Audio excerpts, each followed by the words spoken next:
आतंकवादी हमले का 4 रोज हो चुके हैं। हम इसको घटना नहीं मानते। ये भारत पर हमला है, क्योंकि भारत की वायुसेना के एक बड़े बेस पर हमले को केवल आतंकवादी घटना या मानवता पर हमला नहीं कहा जा सकता। यह हिंदुस्तान पर हमला हुआ है और हम नमन करते हैं अपने बहादुर सिपाहियों का, भारतीय सेना, वायुसेना, एनएसजी के अफसर, जवान, जिन्होंने इसका मुंह तोड़ जवाब भी दिया है और देश के लिए अपना बलिदान दिया है। ये नया साल बड़ा वेदना के साथ आरंभ हुआ है भारत के लिए। इस बात को नजरअंदाज नहीं किया जा सकता कि नए साल की शुरुआत होते ही हमारी कई बेटियों की मांगें सुनी हुई हैं और कई मां बाप ने अपने बेटों को खोया है। देश के कई हिस्सों में बहादुर जवानों की, अफसरों की चिताएं जल रही हैं। देश ने एकजुटता दिखाई है, एक आवाज में हिंदुस्तान ने इसकी भर्त्सना की है। भारतीय राष्ट्रीय कांग्रेस ने प्रमुख विपक्षी दल के रूप में इसकी जहां सख्त निंदा की है, एक स्पष्ट चेतावनी भी दी है कि हिंदुस्तान इस तरह के हमलों को ना स्वीकार कर सकता है, ना बर्दाश्त कर सकता है। ये भारत की अस्मिता को, भारत की अखंडता को एक बहुत बड़ी चुनौती के रूप में हम देखते हैं और एक साजिश का हिस्सा जो जाहिर है इस बात से कि पठानकोट के हमले के साथ साथ मज़ार-ए शरीफ में भी भारत के कॉन्सुलेट पर हमला हुआ है। इससे पहले के घटनाक्रम को देखें, काबुल में हमला हुआ था, उसके बाद मुंबई हुआ था 2008 में, उसके बाद जलालाबाद में, कंधार में, और हाल में भारत का घटनाक्रम सर्वविदित है। उफा के बाद जो भी रजामंदी बनी माननीय प्रधानमंत्री नरेंद्र मोदी जी में और नवाज शरीफ साहब में, उसके 17 दिन के भीतर हमला हुआ। 2 बड़े हमले, एक नियंत्रण रेखा की बात नहीं, अंतर्राष्ट्रीय सीमा पार करके हमला हुआ था गुरदासपुर का। यह भी अंतर्राष्ट्रीय सीमा पार करके हमला है, इसीलिए इसको भारत पर हमला करार देना उचित होगा। कुछ प्रश्न हम आज करना चाहते हैं। भारतीय राष्ट्रीय कांग्रेस ने हमेशा संयम, संजीदगी, परिपक्वता से इस परिस्थिति पर अपनी प्रतिक्रिया दी है। हालांकि इससे पहले का इतिहास ये नहीं रहा, विशेषकर मुंबई पर जब हमला हुआ था उसको दलगत राजनीति और विवाद में घसीटा गया था।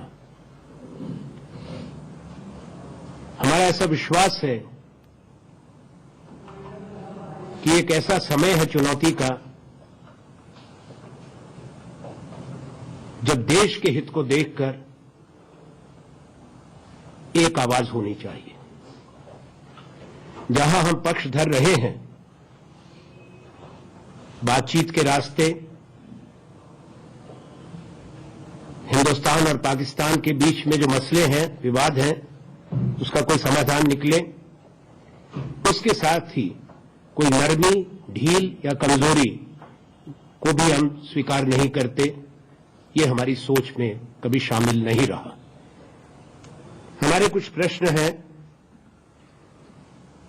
ये आग्रह है प्रधानमंत्री जी से, उनका उत्तर दें।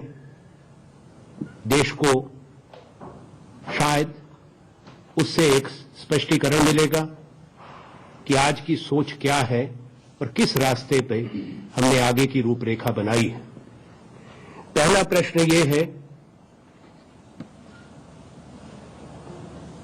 कि अगस्त महीने में बातचीत रद्द करी गई एनएसएस की, उसके बाद राष्ट्रीय सुरक्षा सलाहकार बैंकॉक में मिले, क्या उनकी रजामंदी हुई, क्या सहमति हुई कि ऐसी परिस्थिति अगर उत्पन्न होती है, दोनों देश का जो सुरक्षा व्यवस्था है, गुप्तचर व्यवस्था है, शासन और प्रशासन है, वो उस पर किस तरह की कार्रवाई करेंगे, क्योंकि जानकारी सिर्फ राष्ट्रीय सुरक्षा सलाहकारों के पास है, ये स्पष्टीकरण आवश्यक है। दूसरा, कौन सा ऐसा आश्वासन था जिससे संतुष्ट होकर माननीय प्रधानमंत्री जी अपनी इस अचानक लाहौर यात्रा के लिए गए। प्रधानमंत्री जी क्या पूर्णतया संतुष्ट थे, आश्वस्त थे पाकिस्तान की सरकार के साथ वहां का पूरा तंत्र, पूरी व्यवस्था, यानी कि वहां की सेना और आईएसआई भी इस प्रक्रिया का समर्थन करती है, अनुमोदन करती है। चौथा प्रश्न स्वाभाविक है, जब हिंदुस्तान के प्रधानमंत्री पाकिस्तान की जमीन पर लाहौर पर उतरे 25 तारीख को,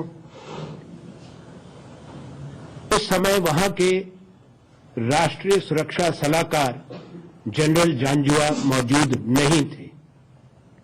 क्या उससे हमको कोई संदेश नहीं लेना चाहिए था कि वहां का व्यवस्था का अहम हिस्सा शायद इस प्रक्रिया का समर्थन नहीं कर रहा, खुले विरोध में नहीं है, पर इसके पक्ष में नहीं है। हमने निरंतर एक नीति बनाई थी मुंबई पे हमले के बाद कि सांझी वार्ता दोनों देशों के बीच में जरूर आरंभ होनी चाहिए, पर उसके लिए भारत ने आश्वासन मांगे थे, पाकिस्तान ने आश्वासन दिए थे, वो अपने वायदों पर खरे नहीं उतरे। सबसे पहला आश्वासन भारत ने मांगा था, मुंबई पर आतंकवादी हमलों के जो असली गुनहगार हैं, जिन्होंने षड्यंत्र किया, षड्यंत्रकारी लखावी, उसको तुरंत कानून के तहत उसके जुर्म की सजा मिलेगी और अन्य षड्यंत्रकारियों को तभी भारत एक कॉम्प्रिहेंसिव डायलॉग या बातचीत शुरू कर सकता है। ये सही बात है कि पाकिस्तान और हिंदुस्तान दोनों को मिलकर पाकिस्तान की जमीन पर जो आतंकवादी संगठनों का जाल है, उसको निरस्त करने के लिए कार्य करना है।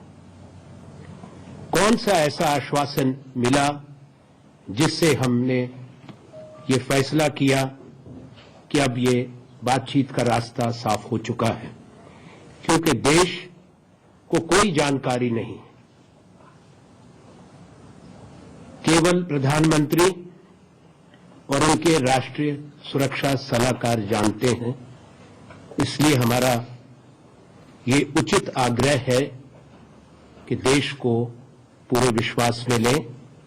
प्रधानमंत्री तमाम विपक्षी दल, जो देश के प्रमुख विपक्षी दल हैं, उनके नेतृत्व के साथ बैठकर बात करें, ताकि अगर हिंदुस्तान की तरफ से कोई भी आश्वासन दिया जाता है या बात की जाती है, उसके पीछे पूरे देश का जनमत हो, पूरे देश की सहमति और रजामंदी हो।